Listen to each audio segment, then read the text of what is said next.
In the deserts of Arabia, an insurgency war was raging years before I got to France. Tribes of Bedouins had united to fight a war that was very different from the one we fought in the trenches. Using small, mobile units, they challenged the might of an empire, and they were rallied around the ideas of a single, influential warrior. Ideas of freedom and change.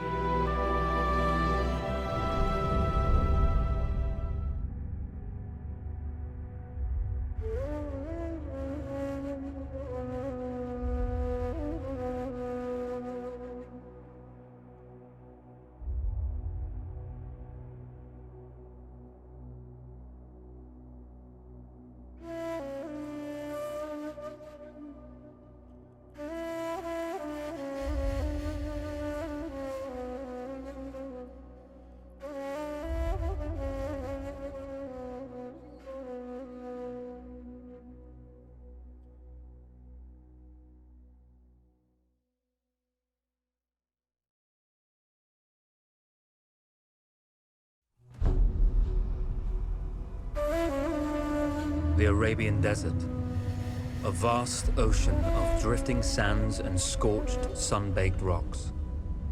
Beneath these endless dunes, oil, the lifeblood of our new mechanical century. For more than 400 years, the Ottoman Empire has ruled these lands, controlling all that's to be found here. But the Ottomans do not rule unopposed. Small bands of Bedouin rebels have united to overthrow the empire. They strike without warning and then vanish into the desert. Fighting alongside them is a lone British officer whose exploits have earned him wide renown.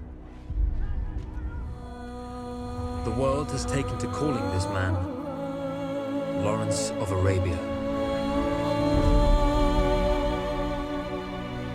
In the desert, you rely on good planning, but you also hope for a dash of luck. And luck was with us when we learned of a recently derailed Ottoman train carrying a most interesting piece of cargo.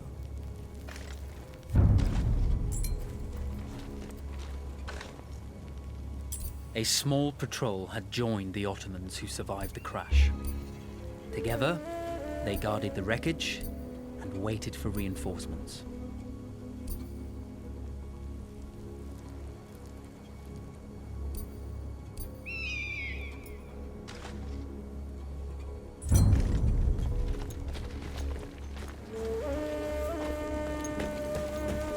A lone fighter has just one advantage over a large enemy force. A lone fighter can move unseen.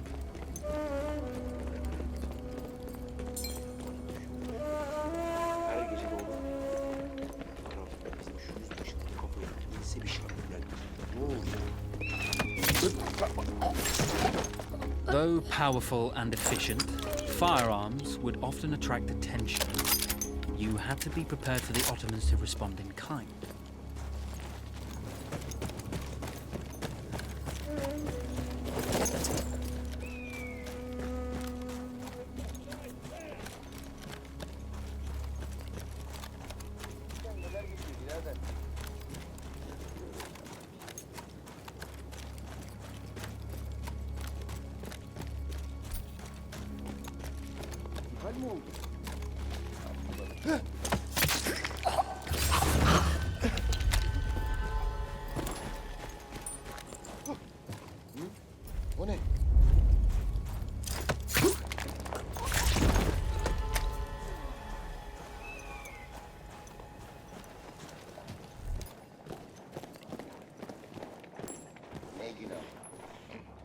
Amına koyacağım ama yine mi?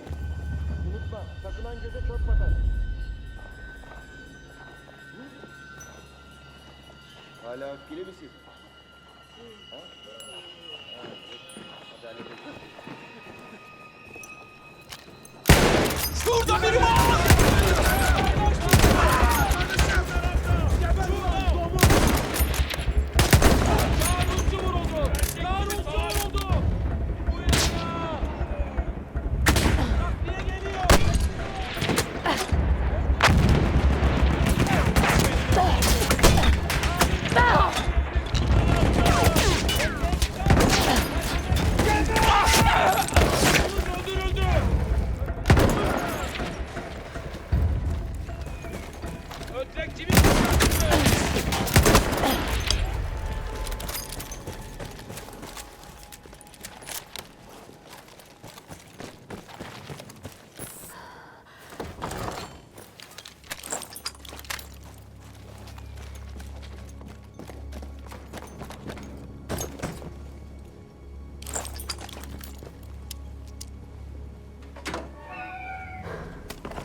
Kendini bozma! Tamam.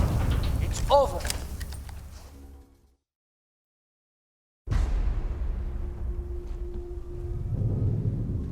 Well, you did not think we would be fast enough to catch you here, did you? Lawrence of Arabia.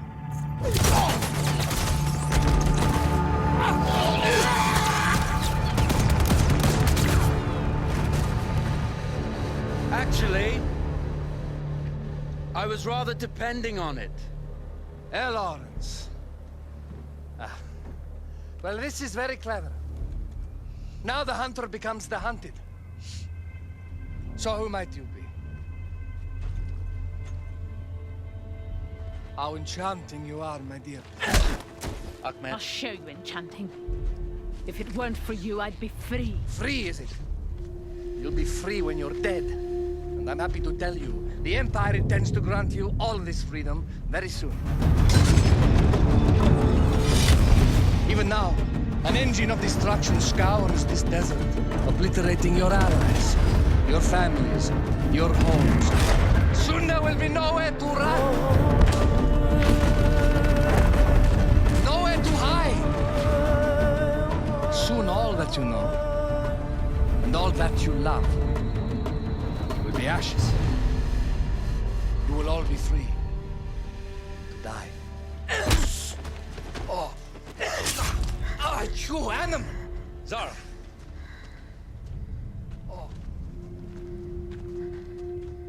Now, I understand that you would like nothing more than to strip the flesh from that man's feet and send him off into the desert naked to die. But think about it. You're right. I'm sorry. My friend here, she can be a little brusque. You're going to tell me how to lie to your train, so we can lure it into a trap and destroy it. Impossible. To even begin to talk to that train, you would need an entire book of communication codes. Oh, like this one, you mean? You can never stop the progress of machines. One day, the whole world will take your lands and the precious black gold beneath its sands. We shall see, my friend.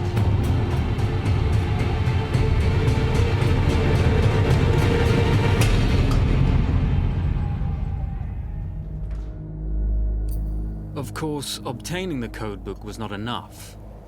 To destroy this Iron Dragon, this Canavar, as the Ottomans had named it, we had to send it 3 encrypted messages telling it to stand down. There were Ottoman outposts scattered along the railroad tracks. The commanders there carried high-priority message capsules. We had to use those to send our orders. Infiltrating the village wouldn't be easy. A full detachment of Ottoman soldiers had occupied it. The Ottomans had chosen an isolated location for their desert outpost. It seemed lightly defended. It was also well stocked with arms and equipment. The ancient ruins were all that remained of a civilization now lost to time. The Ottoman Empire brought in the modern world with a host of armored vehicles and field guns.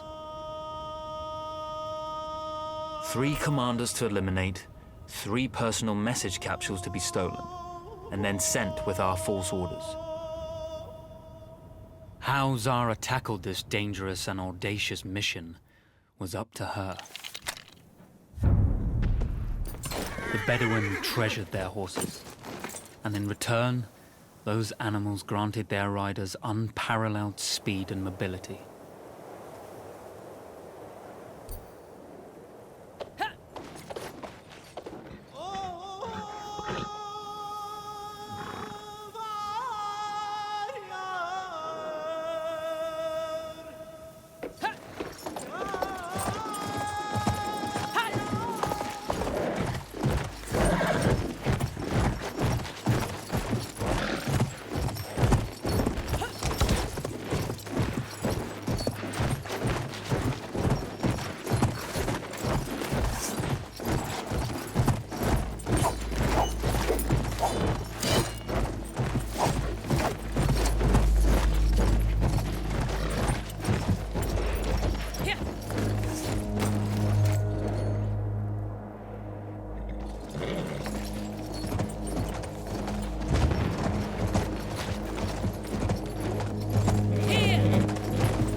A single order wouldn't be enough.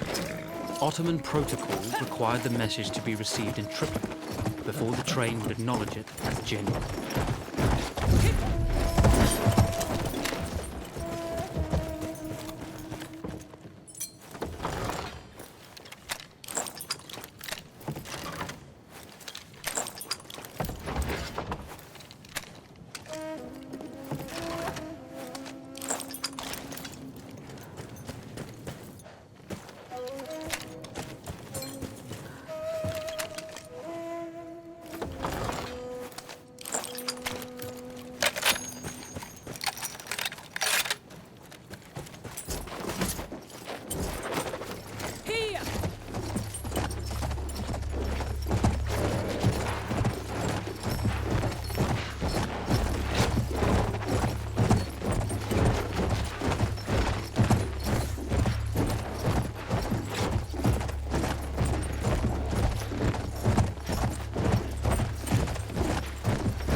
Kardeşimiz öldürüldü.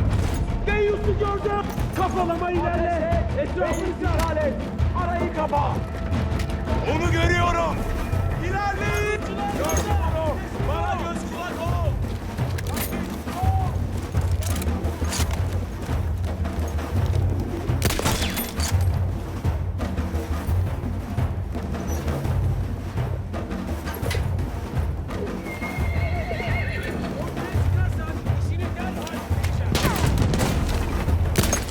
We were putting a great deal of trust in Zara's capabilities, but I had complete confidence that she would carry the day.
see, the message had already been sent, my dear.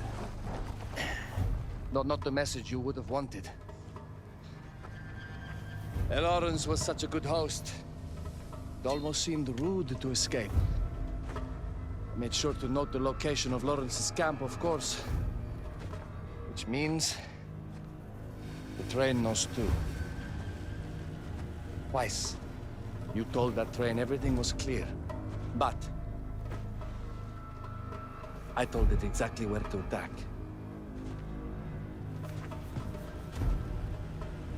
The beast has your scent, my dear. And it's coming to slaughter you and your little band of rebels. First, the firestorm from the cannon. Then, up close with the troops to slaughter any survivors.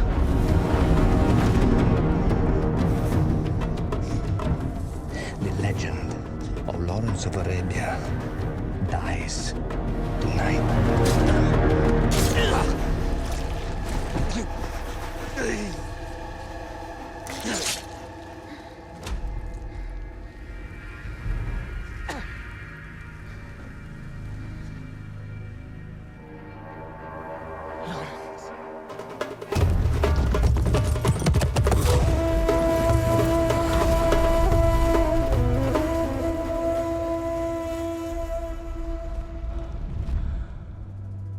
You slipped away just in time.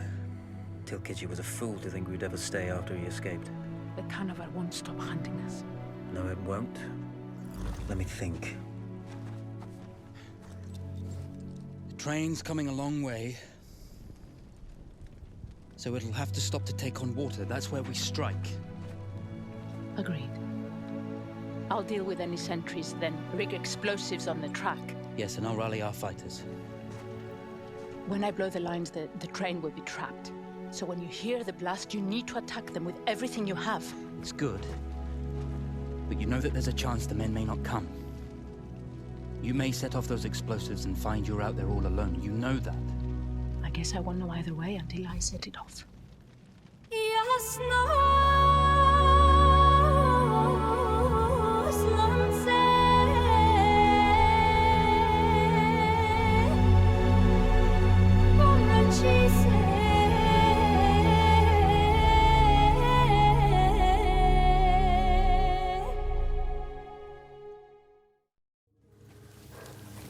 Man makes plans, and God laughs.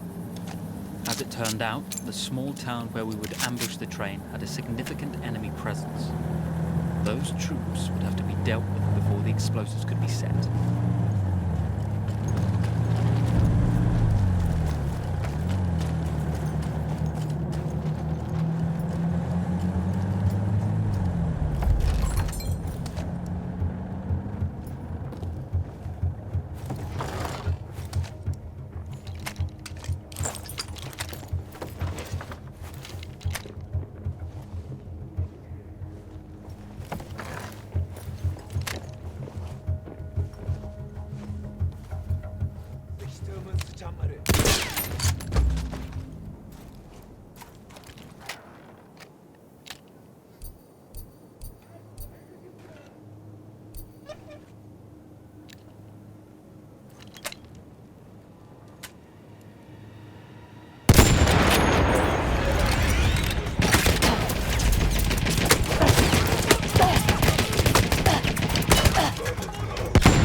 Man makes plans and God laughs.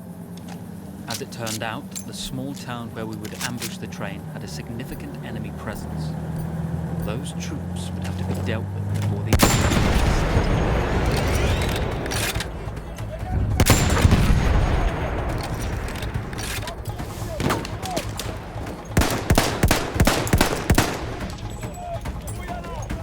Kafalarını kaldırtmayın.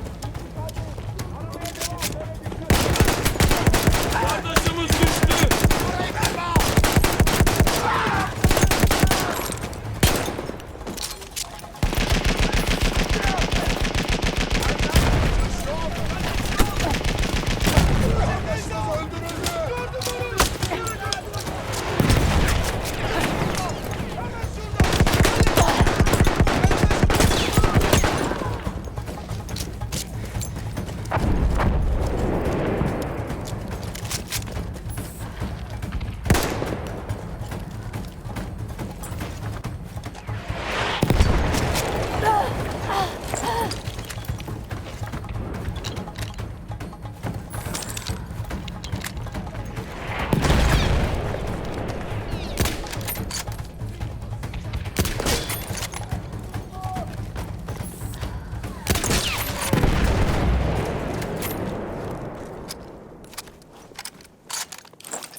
Once Zara secured the town, the trap could be set for the arriving train.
Vengeance can be a sweet or bitter brew.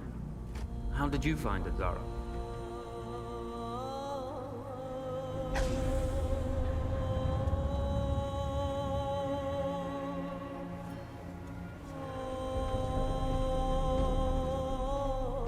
And you're right, we do need to think bigger, act bigger. Maybe even the Suez Canal.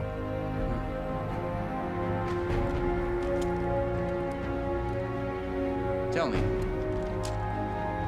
what do you know about battleships?